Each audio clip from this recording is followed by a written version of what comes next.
It's time for your weekly dose of Wayne's Comics.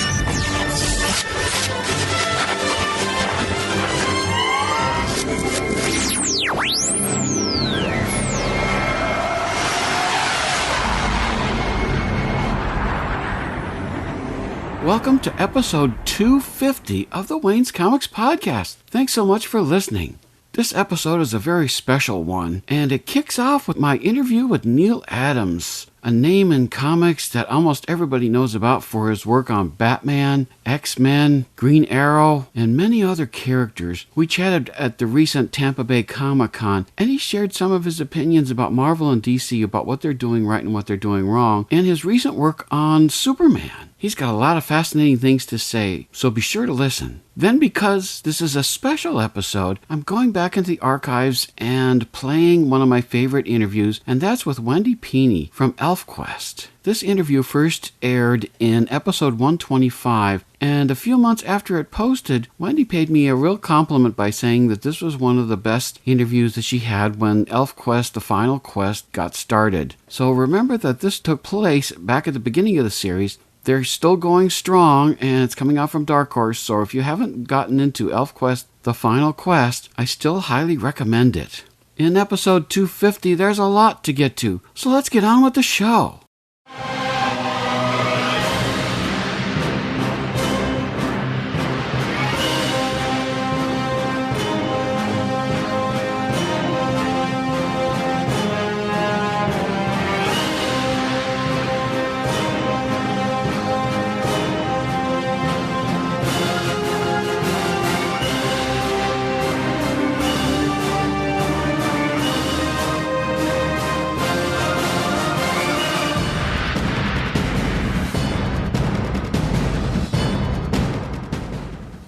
Talking right now with Neal Adams, legendary comics creator, and who has recently done some Superman work. So how are you doing today, Neal? I'm doing great. I've done 6 issues of Superman. I guess it's Superman and a few additional Supermen. And, of course, Jack Kirby characters, which I love to do. And I couldn't get them all in, but I got an awful lot of them in. You know, and in fact, we're missing Commandy, but I'm doing a Commandy issue for DC Comics. They're doing a run of Commandy. And I'm doing the second book. Very good. Let everybody try to match that second book. So how did the Coming of the Superman miniseries go? It was what, 6 issues? 6 issues, and they're going to collect it in a graphic novel. I had done Batman Odyssey, and since I hadn't been around a while, I forgot about the internet. I didn't realize the internet had such horrible monsters on it.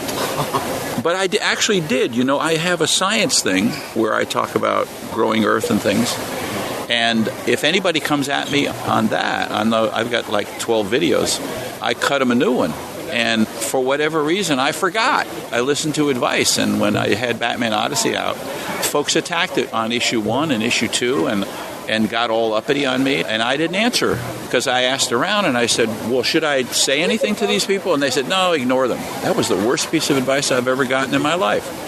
You cannot ignore those people. They are rabid and awful people. And, of course, my first response would have been, well, wait a second, you pick up a Stephen King novel and read one chapter and understand it? I don't think you do. And if you're going to say something about it, how about the whole thing come out and then you say it? Well, wait till you read it. Isn't that a good idea? I didn't get to say that, but with the Superman story, DC Comics realized that this was going on, and so they got behind it right away. They didn't get behind Batman Odyssey because they were doing 52. So we really didn't have any time for side issues. So it sort of came out, and of course the books are selling well now, the collections are selling well now, and they put it in the big Batman Odyssey, which is great because I get more royalties. So they got behind it, so everybody was really nice. They read it carefully and they read it slowly, and they appreciate Jack Kirby, I think, as much as I did. And then I planted a seed right in the 6th issue that would make them want to get more issues. So we'll see what happens. I mean, I also did a little bit of a turn on Superman there where I think with modern science fiction, science fiction, it's time for a little bit of a change in the world of Superman. And maybe the idea that Superman is from a civilization that came from Earth originally, who is a human, then we can get rid of this idea that Superman is an alien. but he is a evolved human, and maybe we can accept sex with Lois Lane. I'm just saying, it's always seemed a little harsh to me that it's one thing to start a story like Jerry Siegel and Joe Shuster did, where everything is new and everything is wonderful and nobody really cares about consequences, and so you have a character from another planet. Nowadays, we're too into the science of creatures from another planet. We've seen Star Wars and we've seen science reports about all the planets that are out there, so we want more serious answers. So I think this little evolutionary stage is very good for Superman. And so we'll see what happens. Well, I enjoyed it. I thought the end was really good cliffhanger there. And, of course, it's called Coming of the Supermen, so, that implies there's something else to go. Sales did real well, and it turned out real nicely. Do you like to write and draw, or do you prefer... I like to write and draw more than anything. I like that. I hate to say this, because this is going to sound like ego, so I withdraw the ego part of it, and I would say that it's a rationale. Okay, I just happen to be a good artist, incidentally. I am a good writer, okay, and I've written a lot of stuff in different areas, advertising, commercial comics, regular comics. I wrote 3 of the 4 Spectres that I did. I wrote most of the Deadmans that I did. I really wrote most of Superman versus Muhammad Ali because Denny had to bow out. So I've done a lot of writing. It's just that people notice my art. I mean, if you're going to talk about Neal Adams, what are you going to talk about? You're going to talk about his artwork. Well, people ought to adjust that and say, well, wait a second. Yeah, I'll talk about his artwork, but I'll talk about his storytelling within the artwork. And then you start to realize, maybe an artist isn't an artist just because he draws a pretty picture. Maybe he's a good comic book artist because he's a good storyteller. And I'm a good storyteller. Well, if I'm a good storyteller, the chances are pretty good I'm going to be a pretty good writer. Okay. And that's what I like to do. Batman Odyssey is written entirely by me. Superman is written entirely by me. And Deadman was popular because I stopped the trend toward doing what at that time was Deadman stories. There's a bad thing that happens in comic books. As soon as you have a title like Deadman, there's a tendency to write the adventures of Deadman. That's not what Deadman was about. Deadman was about Deadman.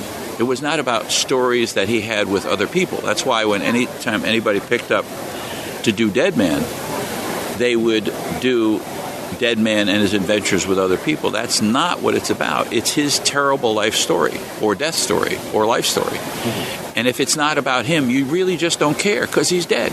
Who really cares? You want to know what his torment is and what his resolutions are and how it works. When I did the original Deadman series, people were coming in with stories about Deadman faces blah, blah, blah, or does this or whatever. And I went to my editor and I said, look, I'm getting these plots in that don't make any sense. This book is about Deadman.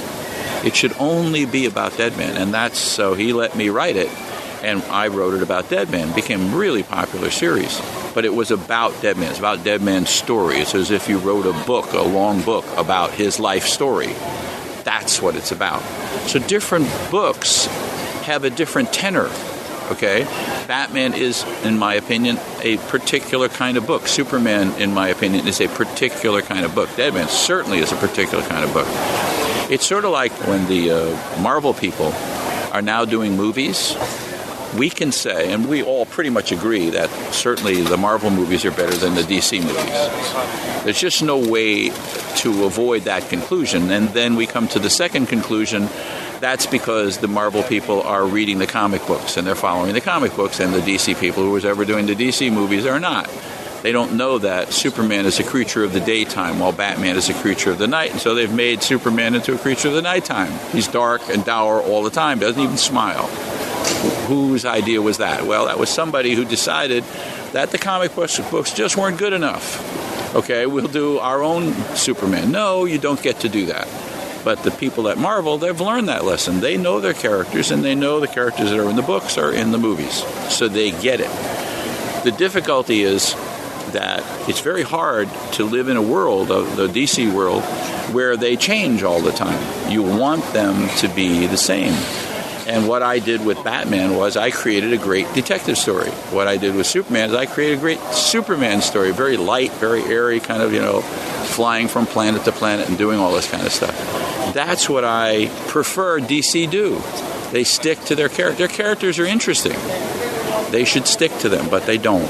So we're running into a problem. That Marvel Comics is already solved. I forgot the trend of my question. The question here. I wanted to mention, too, because you talked about the fact that, like, Superman and all these characters are dark. DC's now, with this Rebirth series, trying to move away from some of the darkness. So your Superman series fits right in with that, because you're doing a brighter, a more optimistic Superman. Right, daytime Superman, yes. No, I think it does. No, I don't want to say that DC may have taken a clue, but, people do read my stuff. And people do look at it, and then people go, yeah, well, he's right about that. And I don't want to say that it's responsible in any way, but I think that they're a little bit on a better note now, and I like that. They're following their characters a little bit more. I didn't like the 52. It was just chaotic. So I like what they're doing. I would like them to do it more, because I like their characters to be their characters. But, you get used to a character. Then it's sort of like Sherlock Holmes. You don't want Sherlock Holmes to be the Punisher. You want him to be Sherlock Holmes. Punisher can be the Punisher. That's fine for those people who like that stuff. I personally don't. Okay. But I don't want him to be Sherlock Holmes all of a sudden, and I don't want Sherlock Holmes to be the Punisher. I think they're very clear demarcations, and we should pay attention to that when we're doing the stories. And the writers, I don't know what supervision they're getting quite at DC, but I think that I'm hoping that it'll settle down to writing the characters as the characters, not as somebody else's version of the characters. It's very annoying to see these guys make these movies and for them to decide what these characters should be and to give somebody a character like Superman even more power. I remember even in the first Superman movie, much as I may have liked it, okay, and it was a relief to get a Superman that seemed like a Superman, to have him jump out of a window and go down and have his clothes magically transform into a Superman outfit. What power is that? The power of transforming your clothes? And then to go around the world and have the time go backwards? Another superpower that not even Superman could have? That is not even possible? How about just explaining flying? Come up with some kind of a rationale for flying, because there's no such thing. Hello, maybe he can leap and maybe he can levitate, so explain it that way, but flying around the world and have time go backwards? Sorry. That is just totally wrong. It's a wrong way to take the characters. And they have enough powers. I mean, one of the things that's so much fun about Batman is he has no powers. So you're dealing with a very strong Sherlock Holmes. And it's a lot easier to deal with until you start giving him powers, which is annoying. So I think that we should deal with our characters as they are, because they're more fun. They're much more fun. Now, of course, another character you're associated with is doing real well on the television, and that's Green Arrow on the Arrow show. We call it the Neal Adams show. Well, I was going to say that the farther it goes along, the more it reminds me of the stuff that you've done with Green Arrow. If you really look at it, except for the fact that he doesn't smile enough. And he ought to smile more, because he is like a sort of based on the Robin Hood of Errol Flynn, a devil-may-care kind of smiley guy. Smile at the wrong time kind of character. Outside of that, they're doing a really good job. And what they are doing is they're borrowing from my and Denny O'Neill's stuff in Batman and in Deadman. I mean, in Deadman, I created League of Assassins. Okay, in Deadman, I created Nanda Parbat. In Batman, of course, we had the duel in the desert, which turned out to be a duel on the mountain with shirts off and swords. Why is Green Arrow fighting with a sword? I don't know. It doesn't have a bow and arrow? No, we wanted to just do that sword fight in the desert. So that turned into a very big internet laugh, or a joke on, if you're going to follow Neal Adams stuff, you might as well take it right out the window. And they're very happy to do that, and they're having a great deal of fun doing it, and they make fun with it. But the truth of the matter is that they've hooked into something really, really strong.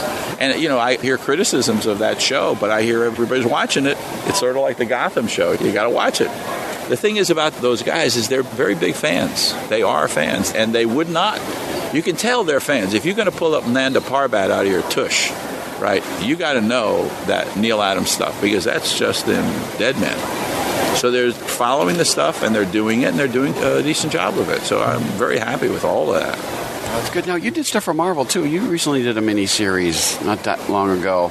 We did one with Christos Gage a while back with X-Men kind of a thing. Yeah, I did it. Christos Gage did a nice job. But I wasn't really happy with Marvel editorial. I think that Marvel editorial got very heavy-handed. I handed in a really good story. And I can tell you a little bit about it. I had one character at the end And it was about X-Men before there were X-Men, about Wolverine collecting mutants together and trying to be their leader, and of course failing because he's not like Professor X, an intellectual guy, but a warrior. And if you take young teenagers out to fight, they will die. Not a good thing. Anyway, they were gathering together what seemed like mutants. And in the original story, they found a kid who looked sort of like a gray. You know what a gray is? Tell me what a gray is. Why don't you go and tell us what it is? Okay. A gray is those little aliens, little naked aliens that are about 3.5 feet tall, and they're skinny, and they have these big eyes, big almond eyes. And this kid was born who looked very much like a gray. And so they're collecting mutants, and he has certain abilities. So they want to bring him into what is now becoming the new X-Men. And he's saying that he's not a mutant, but that he's the left back child of aliens, that he's a gray. And he doesn't really want to join the mutants. On the other hand, they're the only people who will take him in because he's so alienated. Anyway, the crux of the story, as we're moving forward in the story and we're getting to the end of the story, it gets very dramatic, and the X-Men are not doing so well. And then at a certain point, sort of to save them, this spaceship comes down, and sure enough, it's loaded with grays. And they come out, and this kid, runs to them to finally meet his real parents. And they stop him, and they say, you're not one of us. You have nothing to do with us. You just kind of look like us, but no, you're not. And it's a terrible, tragic moment where you see him just morally crumble. And it's a terribly dramatic moment. And then, of course, all shit breaks loose and all kinds of stuff happen. But it was a terrific piece of drama, okay? Well, editorially said, well, X-Men does mutants. They don't do aliens. So they can't be an alien. And I said, well, wait a second. What about the Shahari? And well, they said, no. Editorially, we decided that Avengers do aliens and X-Men do mutants. Pulled the legs right out from under my story. Destroyed the story. I went ahead and did the story, and then they gave me a writer to dialogue the story named Christos Case, and then he stepped in further under instruction to help to write it. It wasn't any help because it didn't follow the story, and it just sort of crumbled apart as we went toward the end. It's like, well, I don't think I want to do this anymore. It's not any fun. I don't understand that kind of editing. I don't understand that approach. And considering that I was accepted into Marvel as the writer, why I got another writer, good as he is, I didn't understand. It didn't make any sense to me. So it was an unhappy experience, and it's one of those things I will never repeat. That's never going to happen to me again. That story, the meat of that story is left lying in the driveway, and nobody gets to read it. We should hang on to it. You can probably use that somewhere else down the road. I don't know. It's a hard one to use, but if I get the opportunity, I certainly will use it. Wouldn't you say a great piece of drama? Oh yeah, sounds great. Oh my God. One last question: what projects are you working on that we can look forward to? I'm working on a Superman Harley Quinn story, where Harley Quinn is it's based on the Superman versus Muhammad Ali story. It's sort of a takeoff. So I'm finishing that up probably the end of the week. And I'm working on a Commandy story, the second story in the run. And then hopefully I'll be doing, well, I don't want to say what I'm going to be doing because that would be telling you. Well, we should just keep our ears to the ground. Yeah. Do you have a website or something? How do people keep up with NealAdams.com. If you can remember my name, it's not hard to get it. .com. Very easy to keep up with me and know where I'm going, what I'm doing. I have no secrets. I don't hide away from anybody. Neal Adams, if you know my name, you can find me. Well, we're talking at the Tampa Bay Comic-Con, and it's great to see you interacting with fans and enjoying. Pleasure. Thank you very much. People need dramatic examples to shake them out of apathy, and I can't do that as Bruce Wayne. As a man, I'm flesh and blood. I can be ignored. I can be destroyed, but as a symbol. Get the latest from the comics universe. News, interviews, previews, and reviews. Listen to the weekly Wayne's Comics podcast so you can keep reading your comics.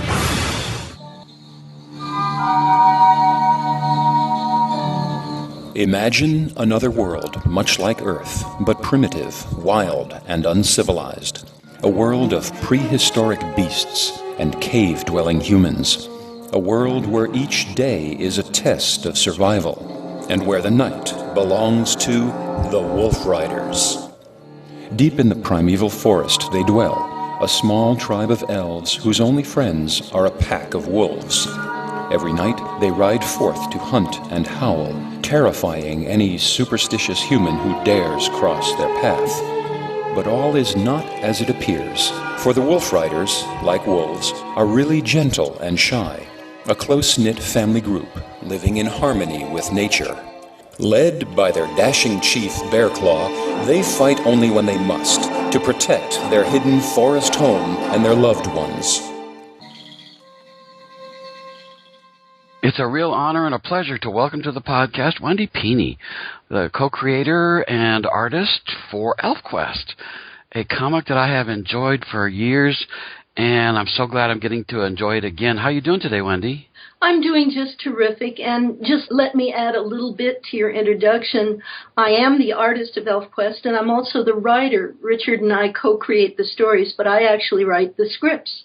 Oh, wow. That's great. I didn't know that. Yeah. I saw him as a co-creator, so I kind of assumed he had something to do with the writing. I guess he has some. Richard has a lot to do with the writing, but it is more in the area of what he contributes to the story. And then he does a lot of editing work and helps to really craft the script once it's written. Oh, wow. That's neat. Yeah. That's great. Now, the first thing I want to say is that I've always loved the way that you portray the characters. I always feel like the elves are what we wish we were, and the humans are who we are. Mm-hmm. And I always think that's something that always fascinates me, because so often elves are kind of mean and nasty, and you see them and they've got long pointed ears and long teeth and nails and stuff, but they actually are really human characters, and that's one of the things that's grabbed me from the very beginning. I'll tell you a real quick story about how I got into ElfQuest. My brother, who was into comics as well, he was living in a different place in the country where I was at the time, and so what happened was he sent me the 4 color trades, those bigger trades, and I sat down one night and got into them, and man, it was the morning before I knew it. And it was so great. One of the ones that I remember the most is when Cutter gets to drink what is like alcohol. Oh, yeah. That was a wonderful little bit. He's standing there, and all of a sudden he slowly starts to go down under the table, which A lot of people could relate to that scene. It was so wonderful. And from then on, I've been buying the book. And when the new series came out, I was really happy about it. I'm thinking there's a lot of people who may never have been exposed to ElfQuest at this point. Do you want to give a little bit of the history of how it came to be? All right, just very quickly, in 1977, there was kind of a boom in fantasy and science fiction, what was Star Wars and Ralph Bakshi's Lord of the Rings, and there was just a real strong interest in heroic fantasy. And also at the same time, the independent comics movement was just starting to get off the ground. There were maybe 2 or 3 titles. So I sat Richard down and I told him the story that I had in mind of ElfQuest, which is something I had on my mind for a long, long time. I had been drawing elves or elf-like characters literally almost all my life. And so the timing seemed right to bring out a story like that in 1977. And Richard took to it right away. And we asked around, we knocked on Marvel and DC's doors, and they thought what we had was too peculiar. So they didn't want to, first of all, it was black and white. It was magazine size. It was written and drawn by a woman and influenced by Japanese anime and manga, which very few people had ever heard of at the time. So ElfQuest had a lot going against it. And to make a long story short, because there were a number of adventures and turns in the road along the way, we finally decided to publish it ourselves. And ElfQuest's beginnings owes 99% of its life to Richard just learning by the seat of his pants how to become a publisher, and managed to get our first issue out. It had been previously released by another independent company that was less than reliable, shall we say, but we managed to get all the artwork back, and then we re-released our first issue ourselves, and it just took off from there. I also want to give credit to Phil Suling on the East Coast and Bud Plant on the West Coast, 2 friends of ours. They were 2 distributors the big two comics distributors at the time. And both of them knew me from my earlier career as a science fiction illustrator, and they trusted that. So they took a huge order from us. Between the two of them, they took 10,000 comics, which was unheard of for independent comics in the day. And the thing sold out within months. So we were on our way really, really fast. And the rest is history, shall we say. Because it's been interesting, the evolution of the book. You know, you're right, it started out black and white, then color versions came out, and then, well, now you're doing color all the time, it seems like. And that's a good thing, I think, because the black and white, while it's entertaining, in some circumstances it works real well. To me, the coloring and the way that the coloring is done just adds to the tone and the mood of the book and makes it enjoyable. I really love the color because it just seems to add something special to the book, the way that it's colored. And you've been doing color now for quite a while. Yes. What's it like to have the color involved with it? Well, you see, back in the early 80s, the first publisher we worked with, Dawning Starblaze, collected the comics from the first 21 issues and brought out 4 large volumes that they wanted to be in color.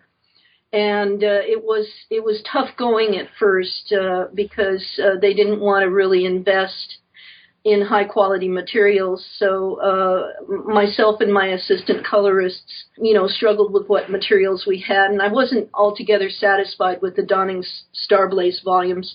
Nevertheless, they sold like hotcakes. And after that, and at any time that we could, we evolved ElfQuest. We would always bring it out in black and white first, and then get a second life out of each release in color.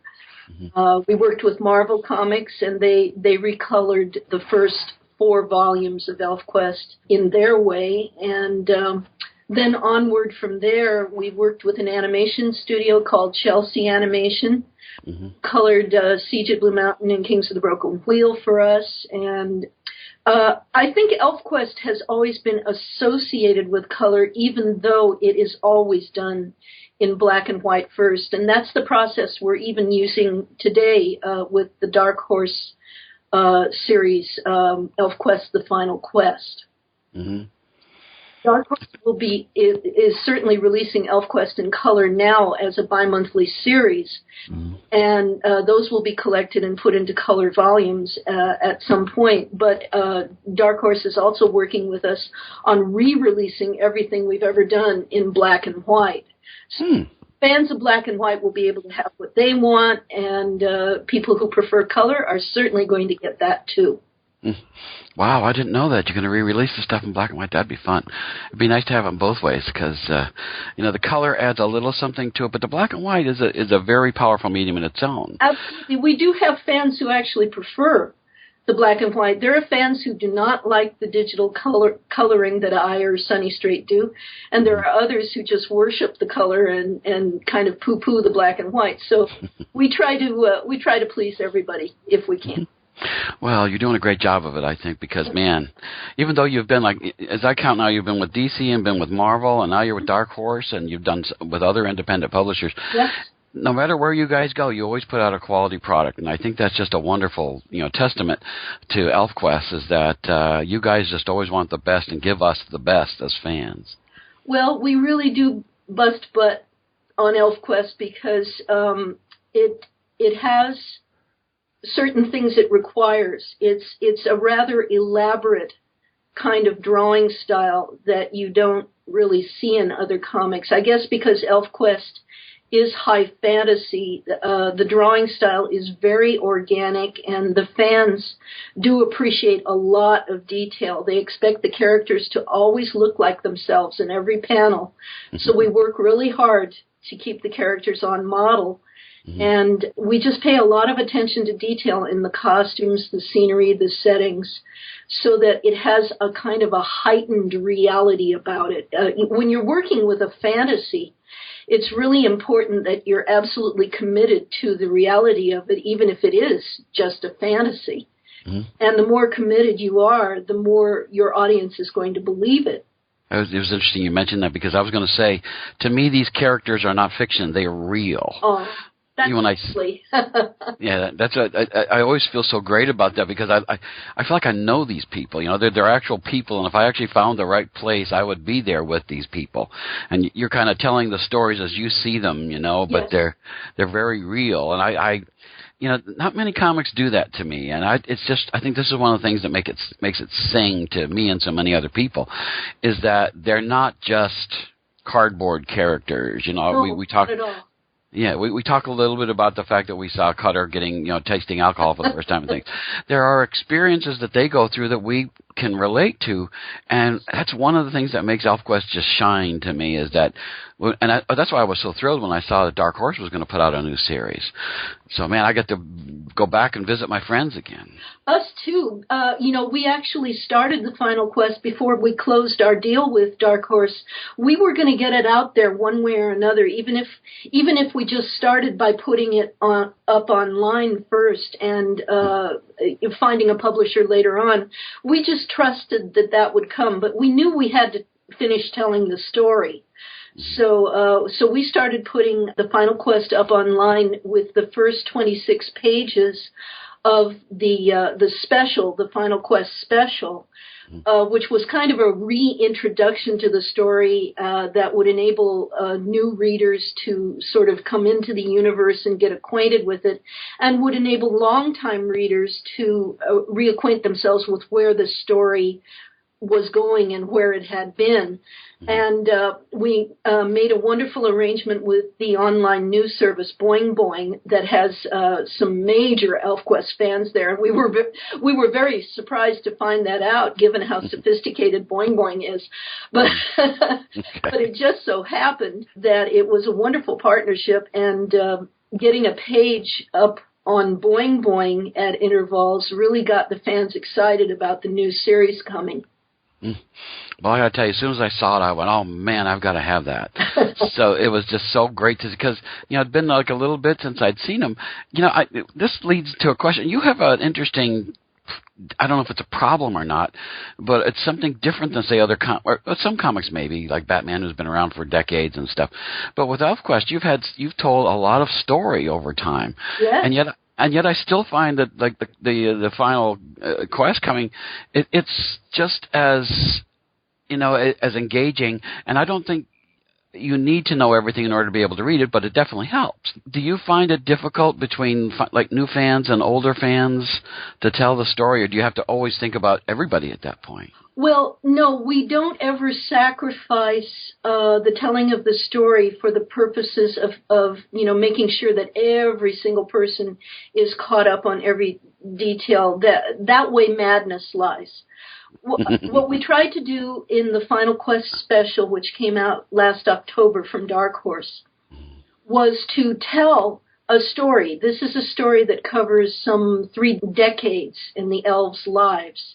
And over that period of time, some are born, some die, and events start to shape themselves into the precursor of the actual Final Quest series storyline. So it was a delicate balancing act to do. Richard and I really, really paid attention to keeping the story moving, even as we were, filling in gaps and reintroducing the readers to these characters.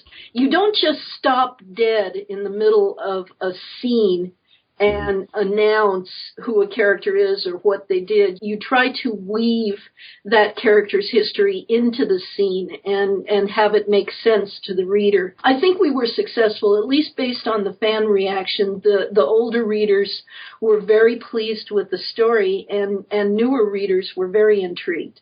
Because I was just going to ask you that question. What's the response been? You're not hearing negative stuff. I think what's going to happen is everybody's going to like it.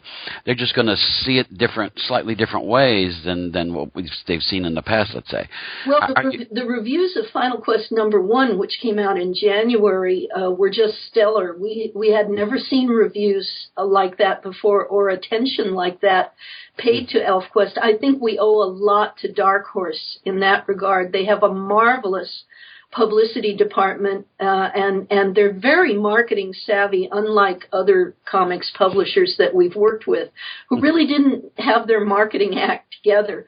But I think Dark Horse gets us in a way that Marvel and DC didn't, because Dark Horse, it very much started out like we did, as a scrabbly independent, making its way up against the big two.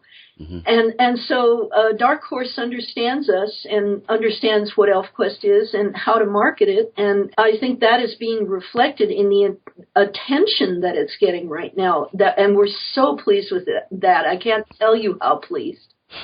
Well, I'm proud to say I wrote one of those reviews, and I gave it stellar remarks, because to me, having it back again was like, like you're with family again. You get to visit family you haven't seen in a long time, and there you are talking with them and stuff. I just loved it, and I got a lot of positive response to my review too. Yes. Some people who had never seen it were writing me, personally and saying, "Wow, I didn't know this existed." And I would say, "Get the trades, get whatever you can, catch up on it as best you can."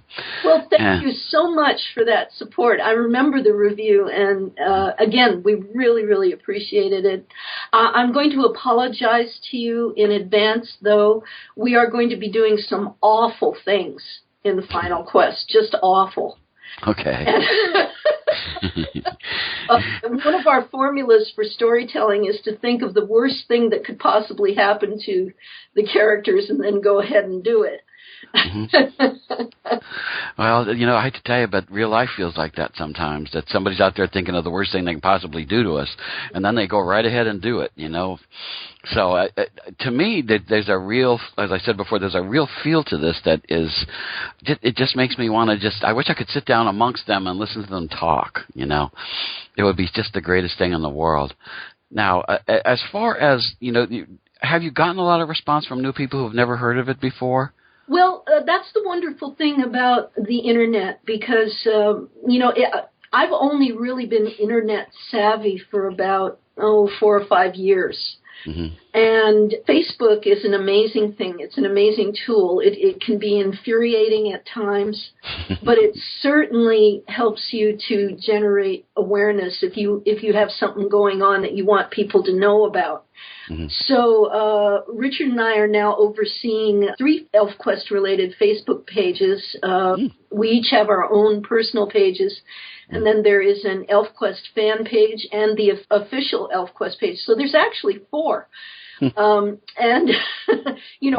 every day we come up with something, and we share it over to the various pages, just to let the fans know what's going on and to keep them interested. And it often generates just miles and miles of commentary if something slightly controversial comes up, and the controversy is always good too. It really gets people talking. Mm-hmm. There's a guy I know named David Peterson. I don't know if you heard of Mouse Guard. Mm-hmm. He does that, and the thing he says is because it takes him, so he does the whole package. Everything is his thing, and so it takes him a while to get it. And of course, he uses a different size too than the regular comics are, and so that takes him a long time. Yeah. And when I interviewed him, he said one thing. What he does is every once in a while he does something on social media just to let people know that he hadn't died. They hadn't heard from him in a long time, and they wanted to know what he was doing, and so he occasionally does this stuff just to let them know, I am still working on it. Yes, I am. Uh-huh. So I find that interesting. There are going to be the Luddites out there who are going to just say, well, this sucks, this is no good, and not give you any sort of constructive criticism. So, I get that too, believe it or not. But the thing to me is that, in a way, I think that the Internet is a great big help, because you get to understand what people are thinking out here. And, of course, nobody really represents the whole audience. You're going to get different snapshots. Absolutely. One of the first pieces of feedback we got from somebody when the first issue of Final Quest came out was that they wanted their money back. Oh. But you see, Richard and I have a phrase that we really love: praise and blame, all the same. It really doesn't matter. We're at a point in our lives where if someone just doesn't feel comfortable with what we're doing and they let us know in no uncertain terms, we just say, okay, live and be well. Maybe leave if you like. Maybe you'll come back later on and check it out again. And the wonderful thing is when some people do, we've actually had people leave because they're, tired of it or whatever. And we do expect that. ElfQuest has been such a long-running series that we are in no way so unrealistic as to expect people to follow us for the full 35 years. Wow. We do have fans like that, but we're not surprised in the least when someone tells us, oh, I went to college or I got married and I just dropped away from ElfQuest and I haven't seen it in 10 years or whatever. And then they find our Facebook pages and they let us know that, and they come back into the fold and they get all excited all over again. And one of the most brilliant moves Richard ever made was on ElfQuest's 30th anniversary back in 2008. He decided that we should put everything that we had ever published online up to that date for free. Wow. For the fans to catch up on the story, because at that time ElfQuest had been optioned by Warner Brothers, and Warner Brothers politely but firmly let us know that they didn't want us doing anything with ElfQuest while it was under option. So Richard thought, well, that means for however long Warner Brothers has it, ElfQuest is going to be off the shelves and out of people's radar. So let's put it up. Let's put what we have up online for free so people can stay caught up on the story. It was a brilliant move. It got us, I think, hundreds, if not thousands, of new readers. Wow. And just completely revived ElfQuest without it ever having to be on the shelves for those 4 years. Wow. Well, that's amazing. Yeah. Oh, that's so interesting because, the debate now, of course, in comics is digital versus print. Yes. What are you going to do? Are you going to go digital? And some people say that the screen's on my iPad. I buy digital copies of things, too. Yes. The color will be a little different on the screen than it will be on the paper. Absolutely. But I'm still enough of an old style fan that I'd like to have the paper copy. Most fans do, and I think particularly readers of fantasy do. I would say a large majority of ElfQuest fans, and there are hundreds of thousands out there, let us know that they like to be able to hold the book in their hands and smell the fresh ink and have that experience, of waiting for the comic to come out and then finding it at their store. And Richard and I fully understand that. Richard even more than I, because he's such a bibliophile. I'm a digital person. I tend to be somewhat futuristic in my thinking, and I love looking at stuff online or reading it on paper. It doesn't make any never mind to me. And so, different strokes for different folks. Yeah, as long as they're reading it, that it doesn't matter to me how people are reading it. Yeah. As far as that goes. But are you using like Photoshop and things like that to create the artwork these days? Absolutely. In fact, entirely. I use a Wacom Cintiq, which is a marvelous digital drawing tablet. It's large. I think it's got about a 25-inch width. And this is something that animators have been using for a long time to do digital animation and even regular 2D animation cells. And I remember first seeing them when I visited an animator friend at Warner Brothers and getting very excited about it. And he let me play with it. And just being able to apply the stylus to the screen and be able to make a lovely, clean line just got me really excited. So when I was able to get my own Cintiq, I taught myself to work digitally. And as I said, I've been doing so since around 2002 or 3. Well, now that you have the wonderful, blessed undo button, which to this day I love. You know it. I mean, I'll see fabulous artists like Mike Mignola or Walt Simonson in my newsfeed, and they'll be talking about, I had a problem with this page, so I had to throw it out and start over again. And I often message them and say, have you ever worked digitally? Because it's so forgiving. Have that marvelous history function that you can go back through. So if you mess up, you just go back through history and claim what you did before you messed up. That's right. I think even I don't do the intricate stuff I'm sure that you do, but if I do something and I go, whoops, I don't want that, and I undo, and I get to try something again. Exactly so. It's very forgiving, and I often think it actually makes your creativity a little more spontaneous, because sometimes mistakes that you make lead you to realize what you wanted to do originally. Yeah. And if you can quickly go back through the history of your mistake and get rid of it and then do what you wanted to do originally, it makes the work better, in my opinion. Yeah. Very true. Now, you mentioned earlier that Warner Brothers had a light. Yes. Has that expired? Is that why the books are coming out now? Yeah, Okay. ElfQuest was with Warner Brothers for 4 years, and they finally passed on it. They gave us the excuse that it was too much like The Hobbit, which means they never read it. They never read what they had. Yeah. But this is the way the big studios work. They often buy up a lot of properties and hang on to them just in case they want them, and then they let them go. So we're quite used to that. I mean, ElfQuest has been optioned more times since '94. It's been optioned many times in Hollywood, and the option money is always nice, and we always try to get as far as we can get with the movie, but it's never quite.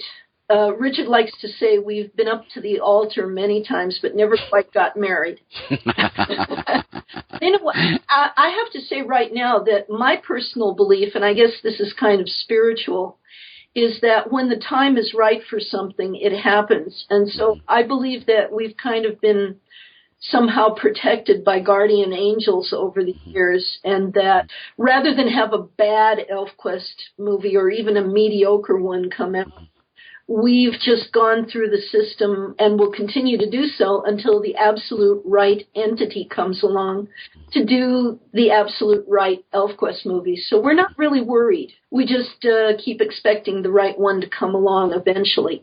Well, I'm sure you've heard in the past that the animated versions of ElfQuest would be really interesting. If they followed your art style, to see that on the screen would be just a wonderful thing. So that's what we would prefer more than anything, because as you said a little while back, the characters are people. And they're very strong individuals, and each character has a really strong personal look to them. And it would be wonderful if animators, whether it be 2D or 3D CGI, could capture the look of the actual drawing style. That would be wonderful.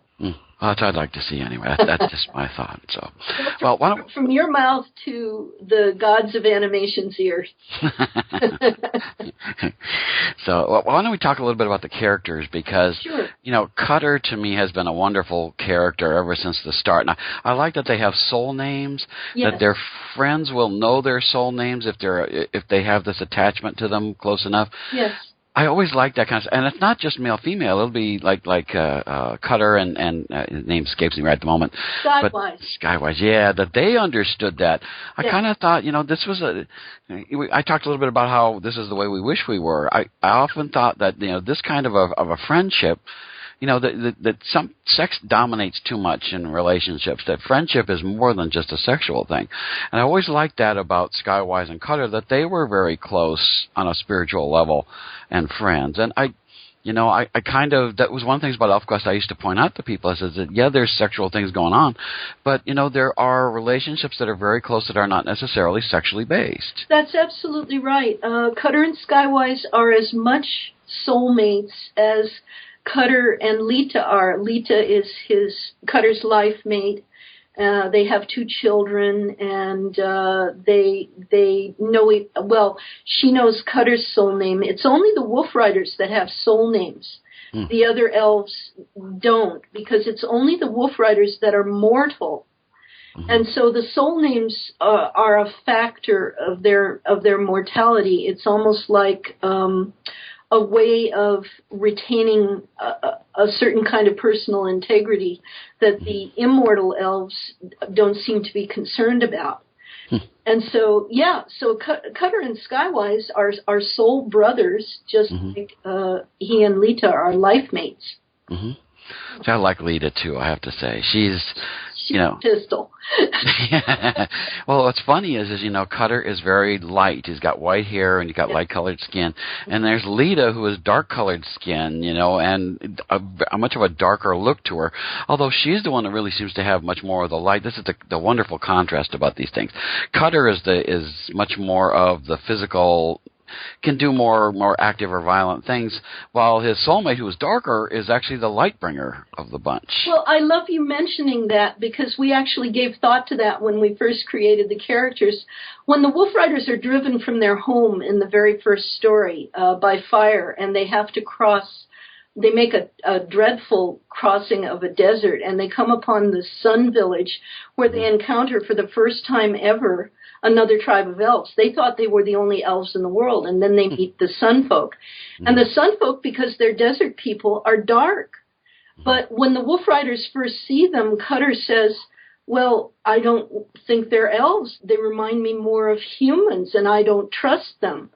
So we wanted to play off the differences in cultures. And ElfQuest is never about good versus evil like most sword and sorcery is. Right. There's always the evil bad guy and the good guy, and good must triumph over evil. We never tell stories like that. Our stories are always about knowledge versus ignorance. So when the Wolf Riders come and discover the Sun Village, they're in a state of ignorance about the fact that there are other elves in the world. And it's the Sun Villagers, dark-skinned and elegant as they are, that teach the Wolf Riders that there are other ways to behave and a little bit more civilized behavior. Lita has been a very civilizing factor in Cutter's life. Well, isn't that true of real life, though, I have to say? It's kind of, that. See, again, this is that real thing to me, that they are very real in how things go. Now, one of the things I've enjoyed about the new series is that Cutter's relationship to his daughter. Yes. It's so fascinating to me, because she's kind of a chieftain, and much like he is. Much like him, in the storyline called Shards, the Wolf Riders split up into two splinter tribes, and Cutter appointed Ember as chief of her splinter tribe of Wolf Riders, and they did this for survival reasons. And much like Cutter, much like her father, Ember became a chief too soon. She was very, very young, and she had to learn, like he did, by the seat of her pants. And now more than ever, in the Final Quest storyline, she and her dad are going to be very, very close, because it's a tremendous learning experience to have to lead a tribe through trials and tribulations, and it makes you much stronger, and in a way it takes away your innocence. So she and her father, who have both gone through that, will be closer than ever. The other child that Cutter has with Lita, his name is now Sunstream. It was Suntop, but as he became an adult, his name became Sunstream. He is the magical one. He is going to be the pilot of the Palace of the High Ones, which is an ancient vessel. Belongs to all the elves. And Cutter actually has a hard time relating to Sunstream, because all this magic and powerful spiritual stuff is quite foreign to him. Cutter's extremely down to earth, and he understands the way, which is the way of the Wolf Riders, and the palace is really starting to interfere with that. So that is the premise of the storyline of Final Quest, which is basically who goes home to the stars and who stays and why, and what are going to be the consequences of that. I'm so looking forward to it, but I'm going to be so sorry when it happens. Because I've gotten so attached to these characters and what they're going through. Now, no, you won't, because look at it this way. We did our Future Quest stories in the 90s. We worked with other artists and writers and worked with the universe of ElfQuest in the future, way past the Wolf Riders. So there's a future to ElfQuest. So that means the story doesn't end with the final quest. But I'm still going to miss these guys. I mean, I'm... Well, no. How do you think some are going to stay? You don't know who. Okay. Now, this is a bi-monthly series going on. Apparently you've had this conclusion in mind for a while. For many, many years, at least since the mid-90s, if not earlier. Yeah. So how many issues are going to be in the Final Quest? Well, each volume is going to be 6 issues long, and each issue is 20 pages. So each volume will contain at least 120 pages of story, and then lots of extras and bonuses. And there's going to be, at the moment, it looks like there could be 4 volumes, but I will guarantee 3. Okay. There could be as many as 4. Okay. Because, also in this new series, there are new characters and people we haven't seen before, new elves and things like that. And I just, to me, this world that you guys have developed is this huge blossoming thing that, man, if for someday you finally decided you don't want to do it anymore and somebody else could come along and pick it up and take the elements that you've laid down and create something amazing, even if it wasn't you, but, I'd rather you do it. But well, without naming names, we're already talking to people who have ideas about what they want to do with certain characters once the Final Quest series concludes. Wow. And some of these ideas are really exciting. Oh, interesting. Yeah. Wow, that's really something. This amazing thing that you guys have created. It's astounding because, Batman's gone on for so many years, but a lot of the times you see the stories recycle.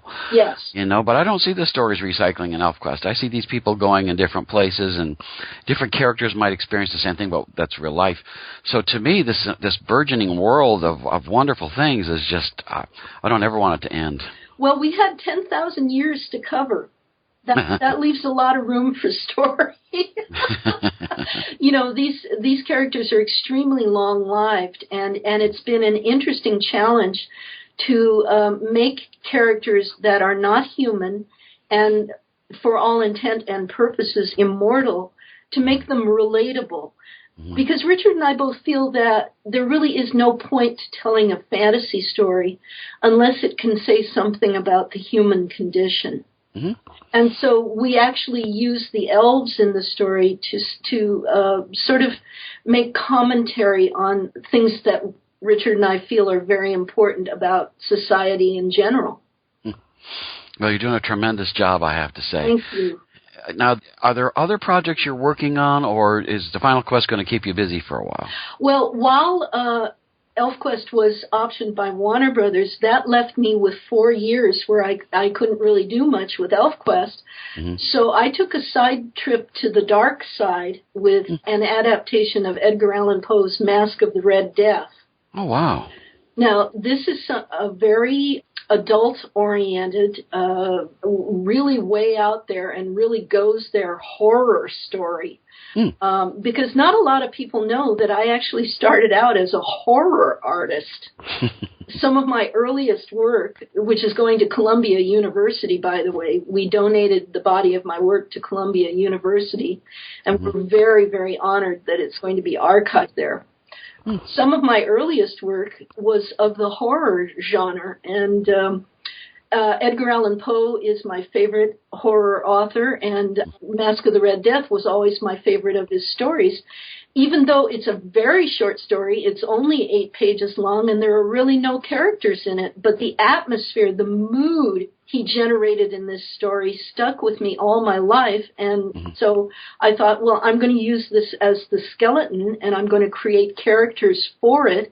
And I'm going to explore the dark side of human nature. ElfQuest is a work of light, as you pointed out. It's a very high-reaching kind of spiritual story where we try to show people treating each other as well as they can. Mm-hmm. But in Masque of the Red Death, I wanted to walk in the shadows and do a story about people behaving very badly indeed. So that's coming out? It's out. It's been. Oh, it is already out. So who printed it? Well, I completed it in 2011. My original publisher was a manga publisher called Gokomi, and it was published as part of their yaoi line. I don't know if you know the term yaoi, but it refers to a Japanese term called boys' love. There is gay romance in the story. Oh. And so the first volume was published through Gokomi, which was the first third of the story. Then, unfortunately, Gokomi went under and all the rights reverted to us. So Warp Graphics, Father Tree Press, brought out the entire 400-page story after it was finished in 2011 as a large specialty volume. Oh, wow. I'm going to have to find that book because I didn't even know it was out there. Well, Mask without reading the book, you just go to maskofthereddeath.com, put a dash between each word, because we couldn't get the actual Mask of the Red Death name, so we had to have hyphens between each word.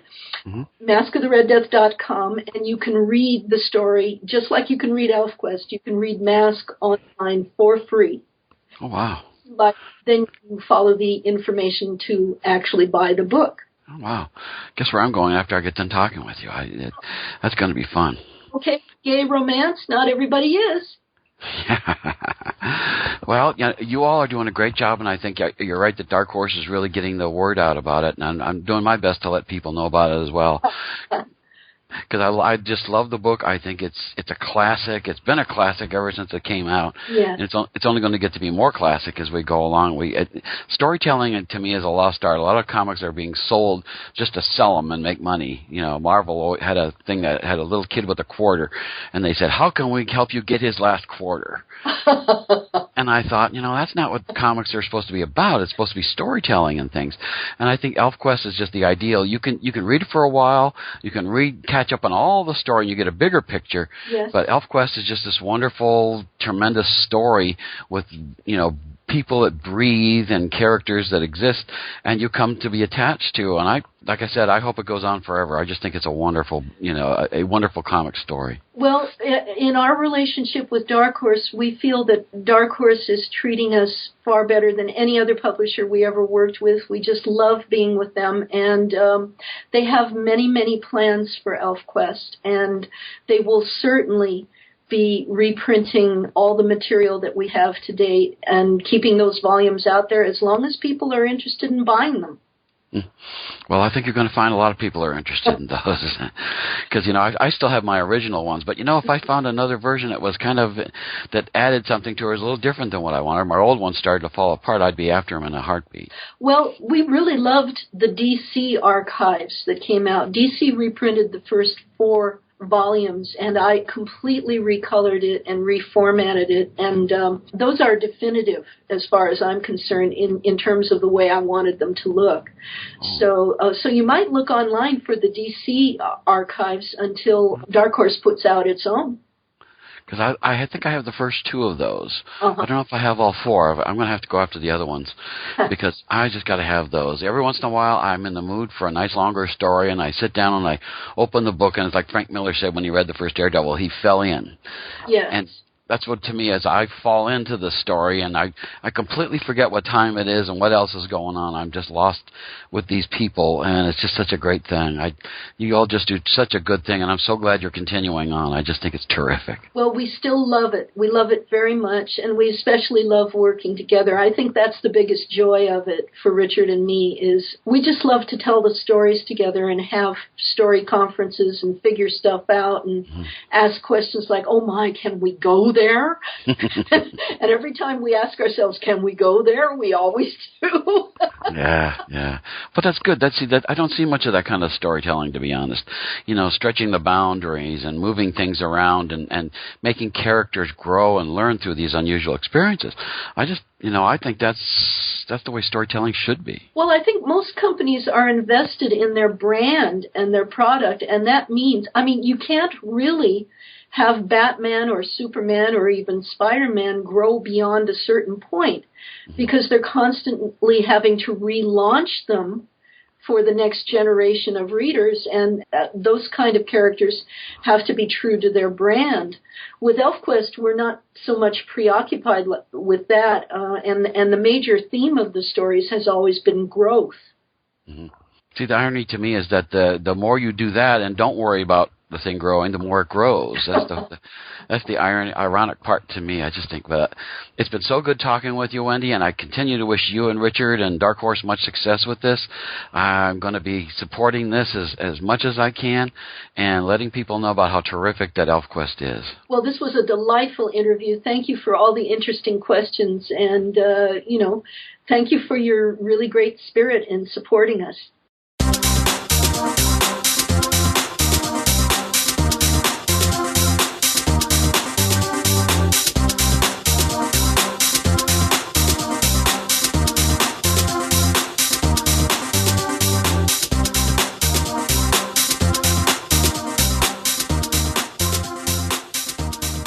And that's it for episode 250. Next week, we begin the next 250 and more with another great interview talking with another wonderful comics creator. But until then, keep reading your comics.